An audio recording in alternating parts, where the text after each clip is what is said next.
एक बार एक गुरु जो कि आयुर्वेद के बड़े ही झांता थे, वो अपने भिक्षु को उपदेश दे रहे थे। अब आपको तो पता ही है कि पहले प्राचीन समय में किताबें नहीं हुआ करती थीं। गुरु अपने सभी शिष्यों को बिना किताबों के ही ज्ञान दिया करते थे और वो ज्ञान आज हमें किताबों में भी नहीं मिलता है। ऐसे में वो गुरु उन सभी शिष्यों को कह रहे थे कि बच्चों, क्या आप सभी लोगों को पता है कि हम लंबे समय तक स्वस्थ कैसे रह सकते हैं? तो उनके शिष्यों ने कहा कि गुरुदेव, हमें पता नहीं है, लेकिन आप हमें इसके बारे में विस्तार से बताइए। तब गुरु ने कहा कि एक छोटा सा नियम है जो हमें अनेकों बीमारियों से दूर रखता है और हम लंबे समय तक जवान रह सकते हैं। जो भी व्यक्ति इस नियम का पालन करता है वह बुढ़ापे की अवस्था में भी जवान दिखाई पड़ता है। उसके चेहरे पर तेज रहता है, उसकी त्वचा में एक चमक रहती है, वह हर समय ऊर्जा से भरपूर रहता है। और जो व्यक्ति इस नियम का पालन नहीं करता है वह भरी जवानी में ही बुढ़ा दिखाई देने लगता है। उसके बाल सफेद हो जाते हैं, चेहरे पर झुर्रियां पड़ जाती है, त्वचा रूखी रूखी हो जाती है और वह हमेशा थका थका महसूस करता है। इसलिए आज जो मैं तुम्हें नियम बताने वाला हूं उसे तुम बड़े ही ध्यान से सुनना, क्योंकि यह एक छोटा सा नियम आपके पूरे जीवन को बदल सकता है। तभी एक शिष्य ने कहा कि गुरुदेव, क्या वो नियम सरल है? क्या उस नियम को हम सभी आसानी से अपना सकते हैं? शिष्य की बात सुनकर गुरु मुस्कुराए और बोले, हाँ, ये नियम बहुत सरल है और इसे हर व्यक्ति अपना सकता है। तुम भी अपना सकते हो। ये नियम बहुत आसान है, बस तुम्हें इसका ठीक से पालन करना आना चाहिए। तभी वह शिष्य बोला कि गुरुदेव, लेकिन वह नियम क्या है? तब गुरु ने बताया कि वह नियम है कि हमें रात में भूखा सोना चाहिए। गुरु की बात सुनकर शिष्य घबरा गया और गुरु से बोला कि गुरुदेव, यह आप क्या कह रहे हैं? भूखा सोना है, मुझसे तो इस नियम का पालन नहीं होगा गुरु, क्योंकि देखो, मैं तो भूखा नहीं सो सकता हूं। शिष्य की बात सुनकर गुरु फिर मुस्कुराए और बोले, पहले तो मेरी पूरी बात तो सुनो, तुम इस पूरे नियम के बारे में तो समझो। मैं तुम्हें यह थोड़ी कह रहा हूं कि तुम सुबह भोजन करो और इसके बाद भोजन ही ना करो और रात को भूखे सोने जाओ। फिर गुरु ने सभी शिष्यों से कहा, अब आप सभी लोग मेरी बात को ध्यान से सुनो। और फिर गुरु ने बताना शुरू किया कि अब तक आपने अपने जीवन शैली में जो भी बदलाव किए हैं, जिन नियमों का पालन किया है, उन सभी में से जो आज का नियम है वह महत्वपूर्ण है। यह आपको बहुत अधिक लाभ देगा। यह नियम कोई कठिन नियम नहीं है, आप सरलता से इसका पालन कर सकते हैं। इसके लिए सबसे पहले आपको इस बारे में पता होना चाहिए कि हमारे शरीर में एक प्राण शक्ति होती है जो हमारे सभी कार्यों को संपादित करती है।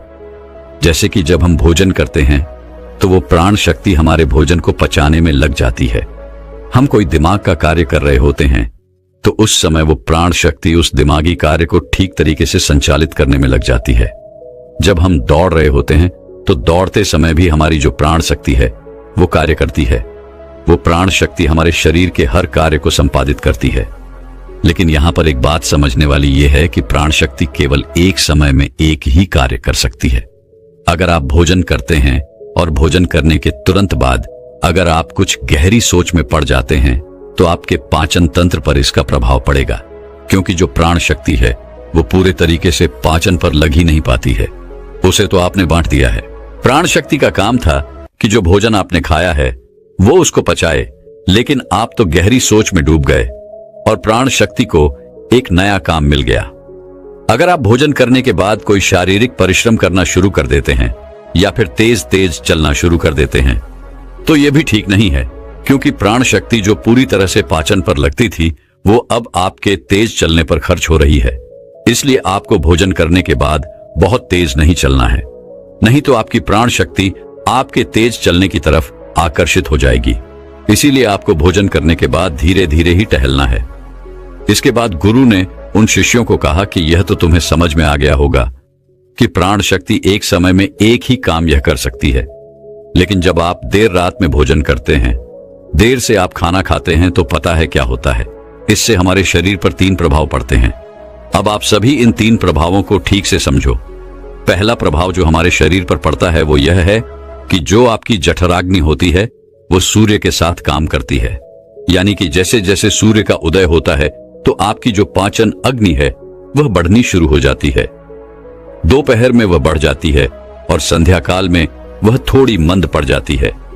इसीलिए संध्या काल में हल्का भोजन करें और यही ठीक रहता है। और आपको यह भी ध्यान रखना होता है कि आपको शाम का भोजन सूर्य अस्त होने से पहले ही कर लेना है। अगर सूर्य अस्त हो गया तो आपकी जो जठराग्नि है वह बिल्कुल कम हो जाएगी, और उस मंद जठराग्नि में जब आप भोजन करते हैं तो वो भोजन ठीक से नहीं पचता है। अगर आपने 7 बजे भी भोजन भी किया होगा तो वो भी नहीं पचता है, क्योंकि उस समय जठराग्नि मंद थी, इसीलिए भोजन ठीक से नहीं पचता है और वो शरीर में लंबे समय तक पड़ा रहता है, ज्यादा समय तक रुका रहता है। इसी वजह से वहां पर सड़न पैदा होने लगती है, और वही सड़न हमारे लिए विष का कारण बनती है, जहर का कारण बनती है, आपके शरीर के लिए हानिकारक होती है। इसीलिए आपको समझना है कि आप अगर सूर्य अस्त होने से पहले भोजन करते हैं तो जठराग्नि प्रदीप रहती है और भोजन ठीक से पचता है।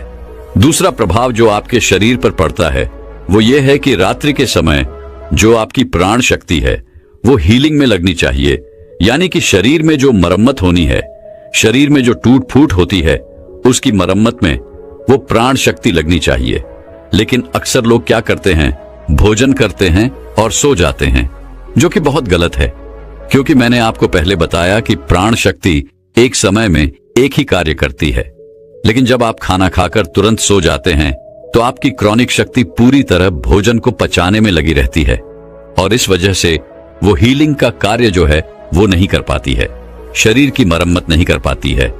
और जब वो प्रक्रिया निरंतर चलती रहती है, यानी कि आप खाते हैं और सो जाते हैं, तो फिर बहुत सारी बीमारियां शुरू होने लग जाती हैं, क्योंकि आपके शरीर की मरम्मत हो ही नहीं पाती है।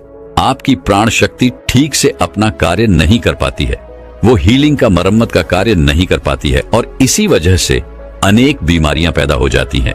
तीसरा प्रभाव जो हमारे शरीर पर पड़ता है वो ये है कि जब आप भोजन करने के तुरंत बाद सोने चले जाते हैं तो आपका दिमाग कहता है कि मुझे तो नींद चाहिए, और आपका शरीर भी यही कहता है कि मुझे तो नींद चाहिए। लेकिन आपका पाचन अंदर क्या कहता है कि अभी मैं सक्रिय हूं, मुझे तुमने काम दिया है, अब इस काम को मुझे करना है, तो आप भी जागते रहोगे, तभी तो मैं अपना कार्य ठीक से कर पाऊंगा। यानी कि 2 विरोधाभास स्थितियां पैदा हो जाती हैं। दिमाग की तरफ से तो सो जाओ और पेट की तरफ से जागो। ऐसी स्थिति में नींद गहरी नहीं हो पाती है, और गहरी नींद ना होने के कारण शरीर को आराम भी नहीं मिल पाता है। आप सो तो जाते हैं 7 घंटे या 8 घंटे, लेकिन सुबह उठने में आपको कठिनाई होती है। आप दिन भर ऊर्जावान महसूस भी नहीं कर पाते हैं, और ऐसा इसीलिए होता है क्योंकि रात भर प्राण शक्ति ठीक से शरीर की मरम्मत, शरीर की हीलिंग का काम नहीं कर पाई। आपकी जठराग्नि, आपकी प्राण शक्ति पूरी तरह से पाचन तंत्र पर केंद्रित रही। उसने पूरी रात भोजन को पचाने में ही अपना समय दिया, और फिर जैसे आप सुबह उठते हैं तो उठते ही फिर कुछ खा लेते हैं, और इसी वजह से बार बार खाने से हमारी प्राण शक्ति पूरी तरह से पाचन पर ही लगी रहती है, और शरीर के दूसरे कार्य मंद पड़े रहते हैं जो कि शरीर के लिए बहुत जरूरी थे। ये 3 प्रभाव थे जो हमारे शरीर पर पड़ते हैं। अगर आप सूर्य अस्त होने के बाद भोजन करते हैं तो और भारी भोजन खाते हैं तो, और इससे आपकी पाचन प्रणाली पूरी तरह से बिगड़ जाती है, खत्म हो जाती है, और फिर आप इसे ठीक करने के लिए चूरन लेते हैं, अनेक प्रकार के तरीके अपनाते हैं, तब भी जाकर यह ठीक नहीं हो पाती है। लेकिन जो स्वाभाविक प्रणाली है उस पर तो आप ध्यान ही नहीं देते हैं।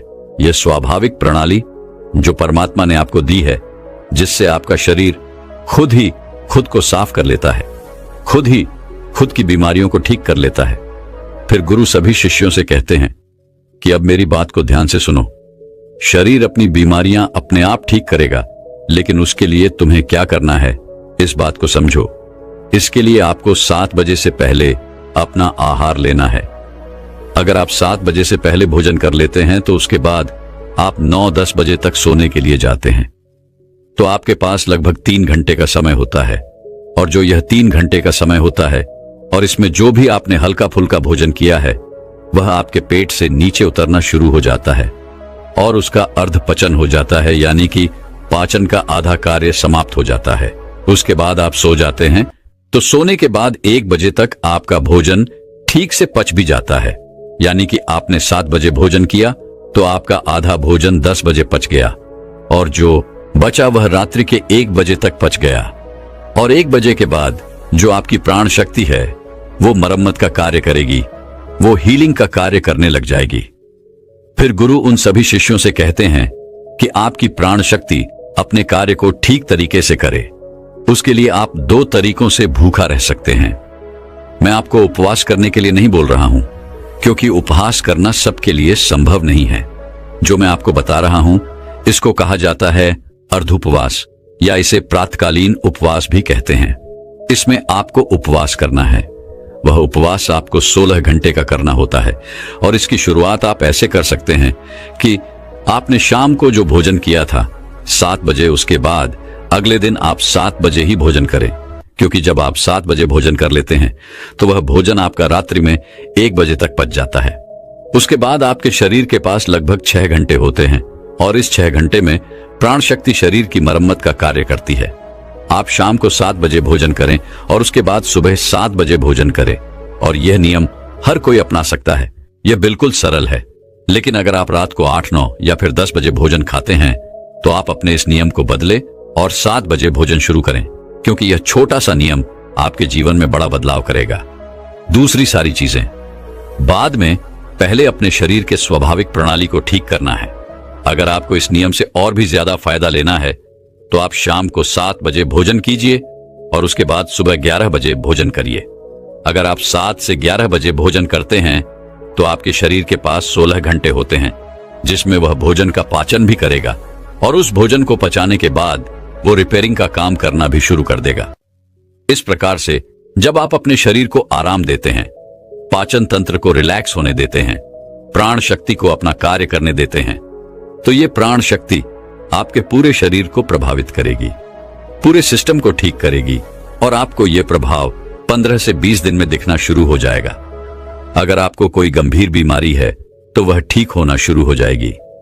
अगर आपकी त्वचा खराब है तो वह भी ठीक होने लगेगी। आपकी त्वचा ग्लो करेगी। अगर आपके बाल बहुत ज्यादा झड़ते हैं तो आपके बाल भी मजबूत होंगे, और अगर आपके बाल सफेद हो चुके हैं तो वह भी धीरे धीरे काले होना शुरू हो जाएंगे। अगर आप बहुत थका थका महसूस करते हैं तो आप ऊर्जावान महसूस करने लगेंगे। अगर आप वजन बढ़ाना भी चाहते हैं तो आपका वजन भी बढ़ेगा, लेकिन जो एक्स्ट्रा फैट होता है वह कम हो जाएगा, क्योंकि मोटापा अनेक बीमारियों को जन्म देता है। यह नियम आपके लिए हर प्रकार से उपयोगी है। तभी गुरु की बात सुनकर उनमें से एक शिष्य खड़ा हुआ और उनसे बोला कि गुरुदेव, मेरे मन में 2 प्रश्न उठ रहे हैं, कृपा करके आप उनका भी जवाब दीजिए। गुरु ने कहा कि पूछो बेटा, तुम्हारा क्या प्रश्न है? तब शिष्य ने कहा कि गुरुदेव, अगर हम शाम को 7 बजे भोजन करते हैं तो उसके बाद हम 10 बजे तक सोने जाते हैं, तो अगर हमें भूख लगे तो हम क्या करें? शिष्य की बात सुनकर गुरु ने कहा कि बेटा, इसके लिए तुम्हें सबसे पहले यह समझना होगा कि हमारे शरीर की प्रत्येक कोशिका का एक सिस्टम होता है। वह बाहर से कैलोरी लेती है जो हम भोजन खाते हैं, उससे वह ऊर्जा का निर्माण करती है और उसी से हमारा शरीर भी चलता है। लेकिन अगर कोशिकाओं को निरंतर बाहर से आहार मिलता रहता है तो उसी से वह निरंतर ऊर्जा बनाती रहती है।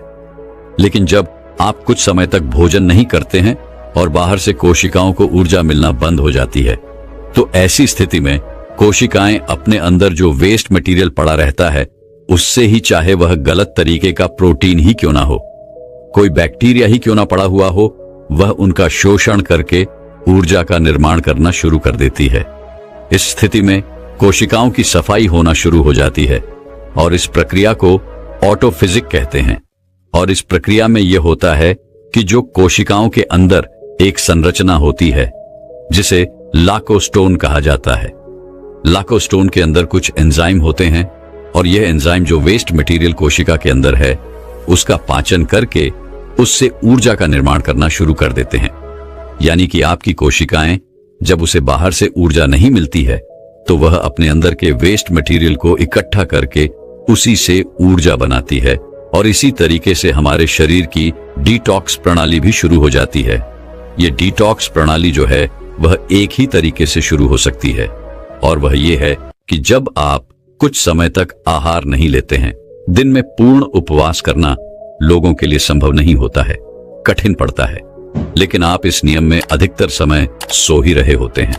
तो अगर आप 16 घंटे का नियम अपनाते हैं, शाम को 7 बजे भोजन करके अगले दिन 7 बजे या फिर हो सके तो 11 बजे भोजन करते हैं तो इससे भी आपको कोई कठिनाई नहीं होगी, क्योंकि इस समय भी आप अधिकतर समय सो ही रहे होते हैं और उसके बाद आप अपने सुबह के नियम और प्रक्रिया में लगे रहते हैं, जिससे समय निकल जाता है और आपको उपवास का एहसास नहीं होता है।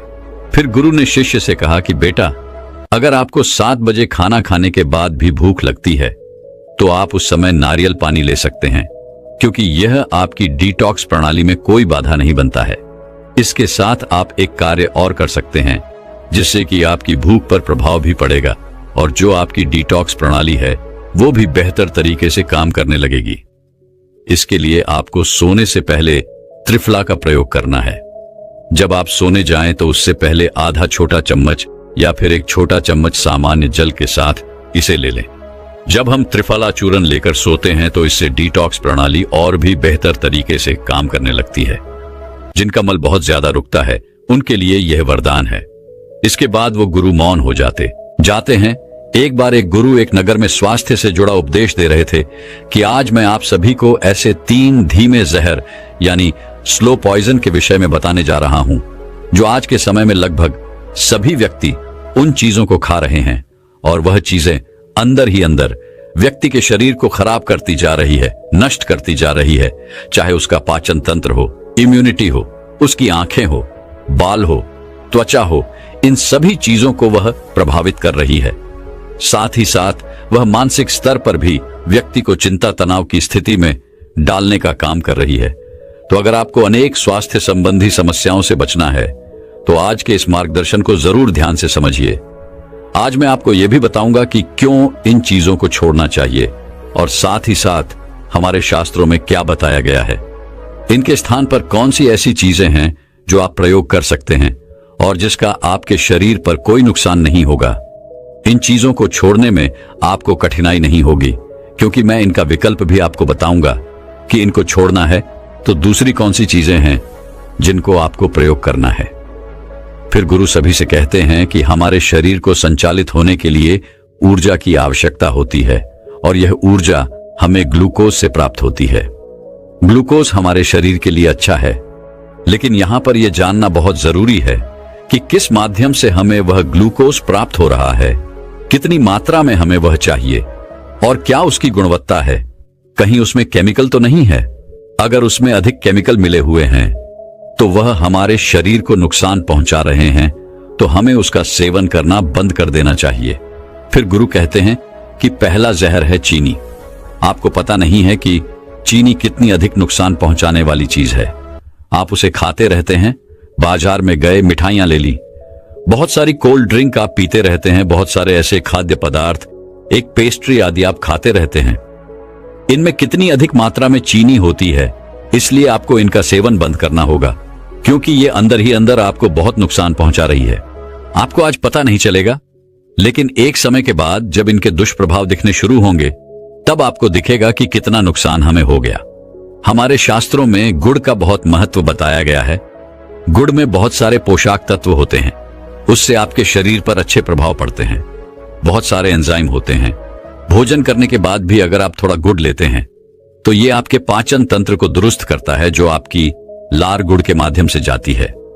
वह भी पाचन को बहुत अच्छा करती है, मजबूत बनाती है और इसमें केमिकल की मात्रा बहुत कम होती है। और ऐसे गुड़ भी आपको प्राप्त हो जाएंगे जिसमें कोई केमिकल नहीं डाला जाता है। तो आपके लिए सबसे अच्छा क्या है? चीनी के स्थान पर पहली चीज जो आप प्रयोग कर सकते हैं वो है गुड़। दूसरे स्थान पर आप शक्कर का प्रयोग कर सकते हैं। शक्कर भी बिना मसाले वाली, गांव में कहा जाता है कि बिना मसाले वाली शक्कर हमें चाहिए, तो इस प्रकार की शक्कर अगर मिल जाती है तो वह भी आपके लिए अच्छी है। चीनी की तुलना में कैसी भी शक्कर हो, वह चीनी से 1000 गुना बेहतर है, तो शक्कर का प्रयोग आपको करना है। तीसरे स्थान पर आप खांड का प्रयोग कर सकते हैं। अब खांड में शक्कर से अधिक कुछ केमिकल, कुछ चीजें ऐसे डाली जाती हैं जिससे वह थोड़ा साफ दिखाई दे। जिस खांड का रंग थोड़ा काला रहता है वह ठीक समझी जाती है, तो आप खांड का प्रयोग कर सकते हैं। और अंत में चौथे स्थान पर जो चीनी है, उसमें अनेक प्रकार के हानिकारक केमिकल डाले जाते हैं। अनेक तरीकों से उसे प्रोसेस किया जाता है, जिसकी वजह से उसमें कोई गुणवत्ता नहीं रहती, उसमें कोई पोषक तत्व नहीं रहते, उसमें केवल कैलोरी रहती है। कैलोरी के अलावा उसमें से आपको कुछ भी नहीं मिलता है। और एकदम से जब आप चीनी खाते हैं तो आपके शरीर में जो शुगर का लेवल है वह बढ़ना शुरू हो जाता है। जब शुगर का लेवल बढ़ता है तो आपकी पैनक्रियास उसी मात्रा में इंसुलिन का सिक्रीशन करती है, जिससे इंसुलिन की मात्रा शरीर में बढ़ करती है। जब आप अधिक मात्रा में मीठे का सेवन करते हैं तो बार बार इंसुलिन की मात्रा बहुत अधिक बढ़ती है, तो इंसुलिन रेजिस्टेंस एक स्थिति बन जाती है जिसमें कि सेल्स इंसुलिन को ग्रहण करना बंद कर देते हैं। इंसुलिन का काम क्या है? अगर आपको सरल शब्दों में बताऊं तो एक ताले को जिस तरीके से एक चाबी खुलती है, इसी तरीके से ही सेल्स को खोलने का काम इंसुलिन करता है। जब को इंसुलिन खोलता है तब वहां पर शुगर जो है वह प्रवेश कर जाती है और सेल्स शुगर का पाचन करके उससे ऊर्जा बना लेता है। लेकिन जब इंसुलिन रेजिस्टेंस की स्थिति बन जाती है, उस स्थिति में सेल्स जो है वो इंसुलिन से प्रभावी हो जाते हैं। यानी कि इंसुलिन शरीर में है लेकिन फिर भी सेल्स इंसुलिन से प्रभावी होकर के खुलते नहीं हैं। फिर क्या होता है, आपके रक्त में शुगर का लेवल बढ़ना शुरू हो जाता है, क्योंकि वो जो शुगर है वो सेल्स के अंदर जा ही नहीं रहा है। इस प्रकार की स्थिति जब बन जाती है तो ये बड़ी ही गंभीर स्थिति हो जाती है और ये डायबिटीज की तरफ आपको लेकर के जाती है। यूं तो फलों से भी आपको शुगर मिलती है, लेकिन वो एक सही तरीके से मिलती है। उसके साथ में पोषक तत्व भी होते हैं, साथ ही साथ उसके साथ फाइबर भी होता है और एकदम से वो आपके रक्त में मिलकर के इस तरह से आपको नुकसान नहीं पहुंचाती है, क्योंकि वह एक सही तरीका होता है। लेकिन जब आप ज्यादा मात्रा में चीनी का प्रयोग करते हैं तो बार बार ये शुगर बढ़ती है शरीर में और उससे इंसुलिन रेजिस्टेंस की बन जाती है, जो कि बहुत ही हानिकारक है आपके लिए। और जब आप निरंतर मीठा खाते हैं तो मीठे का एडिक्शन होना शुरू हो जाता है। जिस तरीके से आपके मस्तिष्क पर किसी नशीले पदार्थ का प्रभाव पड़ता है, उसी तरीके से मीठे का भी एडिक्शन हो जाता है। जब आप कोई मीठी चीज खाते हैं तो आपका जो डोपामाइन हार्मोन है वो तुरंत ही बढ़ता है और आपको अच्छा अनुभव होता है, लेकिन वह कुछ समय के लिए ही बढ़ता है, फिर से वह वापस नीचे आ जाता है। फिर से आपको क्रेविंग होती है और फिर से आपका मीठा खाने का मन करता है। अगर आप मीठा नहीं खाते हैं तो आपको अच्छा नहीं लगता है, जिससे कि चिंता, तनाव की स्थिति, डिप्रेशन की स्थिति बढ़ने लगती है। और अगर व्यक्ति बार बार मीठा खाता है तो वह ओबेसिटी की स्थिति में चला जाता है। यानी कि यह एक मीठे का एडिक्शन आपको मानसिक रूप से भी बीमार कर रहा है और आपको मोटापे की तरफ भी लेकर के जा रहा है। और जब यह मोटापा बढ़ता है तो मधुमेह, हार्ट की समस्या जैसी कई बीमारियां आपके शरीर में होने लगती हैं। यहां तक कि ओबेसिटी का संबंध कैंसर से भी है। अगर आपका मोटापा बढ़ता जा रहा है तो इससे आपको कैंसर जैसी समस्याओं से भी सामना करना पड़ सकता है। जैसा कि मैंने आपको शुरुआत में ही कहा कि आपको चीनी का प्रयोग बिल्कुल बंद करना है। कोशिश करनी है कि धीरे धीरे आपको इसे छोड़ना है। आपको कोशिश करनी है कि 10 दिन, 15 दिन का एक नियम बनाना है कि मैं अब चीनी का बिल्कुल प्रयोग नहीं करूंगा, और उस समय पर आप गुड़ का प्रयोग, शक्कर का प्रयोग करके देखें। तो ऐसा अगर आप करते हैं तो आपको इसके बहुत अच्छे लाभ दिखेंगे और धीरे धीरे आपकी चीनी और उससे बनी चीजों की लत छूट जाएगी और आपको बहुत अच्छे स्वास्थ्य लाभ मिलेंगे। फिर गुरु दूसरे जहर के बारे में बात करते हुए बोलते हैं कि दूसरा जहर जो बहुत हानिकारक है वह है रिफाइंड ऑयल। रिफाइंड ऑयल की जब प्रोसेसिंग की जाती है, आप समझें कि किस तरीके से वह जहर बन जाता है। रिफाइंड ऑयल को निकालने के लिए बीजों से एक प्रोडक्ट का प्रयोग किया जाता है जिसे कहा जाता है हेक्सेन। यह एक पेट्रोलियम प्रोडक्ट है। जब इसको मिलाया जाता है, इसके माध्यम से बीजों से तेल को अलग किया जाता है, तो यह बहुत ही हानिकारक हो जाता है। यह विष का काम करता है। इससे सिरदर्द होना, पेट खराब होना, वॉम्पे होना, भारीपन लगना, चक्कर लगना, इम्यूनिटी का खराब हो जाना, इस तरीके के अनेक प्रभाव शरीर पर पड़ते हैं। वैक्सीन का प्रयोग करके तेल निकाला जाता है, फिर उससे सुगंध को और उससे पोषक तत्वों को भी अलग कर दिया जाता है। आपने देखा ही होगा, रिफाइंड ऑयल तो ये बिल्कुल एक पानी की तरह आपको दिखाई देगा। इसमें कोई सुगंध नहीं होगी, इसमें कोई आपको स्वाद नहीं होगा। ऐसा क्यों नहीं हो रहा है? क्योंकि इससे सब कुछ निकाल दिया गया है। किया क्या जाता है कि इसको 250 डिग्री सेल्सियस से लेकर के 400 डिग्री सेल्सियस तक गर्म किया जाता है। जब इतना अधिक इसको गर्म किया जाता है तो इसके पोषक तत्व जो है वो नष्ट होने शुरू हो जाते हैं और इस प्रकार पानी जैसा एक तेल आपको प्राप्त हो जाता है। और रिसर्च ये कहती है कि जब आप तेल को बार बार गर्म करते हैं तो गर्म करने से उसने इतनी ज्यादा विषाक्तता पैदा हो जाती है, उसके पोषक तत्व जो है वह बिल्कुल समाप्त हो जाते हैं और वह आपके लिए हानिकारक हो जाता है। यहां तक कि वह आपके डीएनए के लेवल तक आपको नुकसान पहुंचा सकता है। डीएनए के स्ट्रक्चर को भी वह डिस्टर्ब कर सकता है। यह इतना ज्यादा हानिकारक हो जाता है। तो रिफाइंड ऑयल जो है वह पहले से बहुत अधिक पका हुआ होता है। घर पर लाकर के फिर से आप उसे पकाते हैं और कहा यह जाता है कि तेल को 2 बार 3 बार गर्म करना खोलना उसे बहुत ज्यादा विषाक्त बना देता है। इसीलिए कहा जाता है कि जो आप बाहर की चीजें खाते हैं, फ्राइड चीजें खाते हैं, बाहर के प्रोडक्ट खाते हैं, पकौड़े वगैरह खाते हैं, उसने उस एक ही तेल को बार बार गर्म किया जाता है, बार बार उसी में चीजों को चला जाता है, तो वह बहुत हानिकारक हो जाता है। तेल को बार बार गर्म करना यह बहुत ही ज्यादा नुकसानदायक है।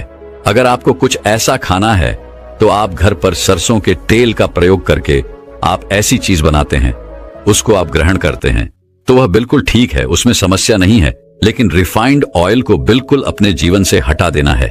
बाहर की चीजें जो एक ही तेल में बार बार पकाई जा रही है, बिल्कुल उनको हटा देना है। यह चीजें कैंसर तक का कारण बन रही है और बहुत सारी स्वास्थ्य संबंधी समस्याओं को पैदा कर रही है। फिर गुरु तीसरे जहर के बारे में बताते हुए कहते हैं कि तीसरा जहर है चाय। आज के समय में ऐसी स्थिति बन गई है कि खाना खा रहे हैं, उसके बाद चाय कोई घर पर आ गया, उसके बाद चाय दिन में 4-4, 5-5 बार चाय, सुबह उठते ही खाली पेट चाय। यह आपको कितना नुकसान पहुंचाती है इसके बारे में आपको पता भी नहीं है। आप समझे कि चाय में एक तैने नाम का पदार्थ पाया जाता है जो कि पोषक तत्वों के एब्जॉर्प्शन में बहुत ज्यादा कमी कर देता है।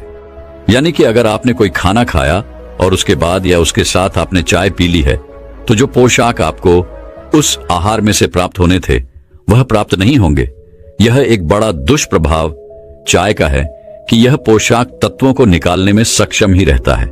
शरीर में ऐसी स्थिति बन जाती है किसी भी खाद्य पदार्थ के साथ चाय का प्रयोग करने से, और जब उसमें से पोषक तत्व नहीं निकलते हैं वह ठीक से पचता नहीं है और भी बहुत सारी समस्याएं हो सकती हैं। दूसरे स्थान पर चाय में जो कैफीन होता है वह आपके शरीर को अति सक्रिय कर देता है, यानी कि रेस्टलेसनेस की स्थिति में शरीर चला जाता है। अनिद्रा की स्थिति बढ़नी शुरू हो जाती है। माइग्रेन, हार्ट की प्रॉब्लम बढ़नी शुरू हो जाती है। क्यों बढ़ रही हैं? क्योंकि शरीर आराम की स्थिति में नहीं है। शरीर को एक संकेत मिल रहा है कि और काम कर, और काम कर इस तरीके से। जब शरीर में निरंतर एक प्रक्रिया चलती रहती है तो व्यक्ति का जो हार्ट है वह एक वेस्ट की स्थिति में नहीं जा पाता है। हार्ट से संबंधित समस्याएं, माइग्रेन, नींद नहीं आती है, इंसोम्निया की समस्या बढ़ती है, अनेक प्रकार की इस तरीके की समस्या बढ़ती है। तो ज्यादा मात्रा में ये कैफीन जब व्यक्ति लेता है तो इसका एडिक्शन भी होता है। साथ ही साथ यह इस तरीके की समस्याओं को जन्म भी देता है। तीसरे स्थान पर यह कॉन्स्टिपेशन का कारण बनता है, क्योंकि इसमें एक ऐसी स्थिति बनती है कि यह डिहाइड्रेशन की तरफ लेकर के जाता है। यह शरीर को सुखाता है, रुका करता है, और इस कारण से कॉन्स्टिपेशन बढ़ता है, मल सख्त होना शुरू हो जाता है। और चाय के अधिक प्रयोग से कॉन्स्टिपेशन की समस्या होती है। जिनको कॉन्स्टिपेशन है वह थोड़ी मात्रा में भी चाय का प्रयोग करते हैं तो कॉन्स्टिपेशन की समस्या बढ़ सकती है। तो यह कॉन्स्टिपेशन को भी बढ़ाता है, और कॉन्स्टिपेशन के बढ़ने से फिर पील्स जैसी और भी समस्याएं हो सकती हैं। तो ये वो 3 जहर हैं जिनका प्रयोग सामान्यतः व्यक्ति कर ही रहा है। अब चाहे तो वह पी ही रहा है। कहीं भी अतिथि के रूप में जाता है, चाय मिलती ही है। दूसरे स्थान पर चीनी का प्रयोग कर ही रहा है। चाय में, दूध में, घर पर बनने वाली चीजों में, बाहर से आने वाली चीजों में, कोल्ड ड्रिंक में, बहुत सारी चीजों में चीनी का प्रयोग वह कर ही रहा है। और रिफाइंड ऑयल के प्रति भी वह सजग नहीं रहता। कई बार अपने घरों में, कई बार बाहर वह इन चीजों का प्रयोग करता रहता है। फिर गुरु अपना उपदेश समाप्त करते हुए कहते हैं कि 1 महीने तक आप यह प्रयोग करके देखें। जो मैंने 3 चीजें कही हैं उनको छोड़ करके देखें। विकल्प के रूप में जो चीजें कही हैं उनको प्रयोग करके देखें। सरसों के तेल का प्रयोग करें, गुड़ का, शक्कर का, खांड का प्रयोग करें, और जो चाय है उसको छोड़ करके आयुर्वेदिक चाय का प्रयोग कर सकते हैं। इन चीजों का अगर आप प्रयोग करते हैं तो आप देखेंगे कि यह बहुत ही बड़े बदलाव आपके स्वास्थ्य में लेकर के आएगा। आप स्वस्थ रहे, मेरी यही कामना है। आप इन चीजों को समझें, बिल्कुल लापरवाही ना करें। दोस्तों, मैं उम्मीद करता हूं कि यह कहानी सुनने से आपके जीवन में अच्छे बदलाव आए होंगे। आपको इस वीडियो से क्या सीखने मिला, ये कमेंट करके जरूर बताएं और अपने परिवार स्विंगल दोस्त या आपके करीब इंसान के साथ ये कहानी शेयर करके उन्हें भी इस ज्ञान से परिचित करवाएं। बाकी अगर आपको यह वीडियो दिल से अच्छी लगी हो तो ही इस वीडियो को लाइक कर देना, और आपने अब तक इस चैनल को सब्सक्राइब न किया हो तो चैनल को सब्सक्राइब भी जरूर कर देना।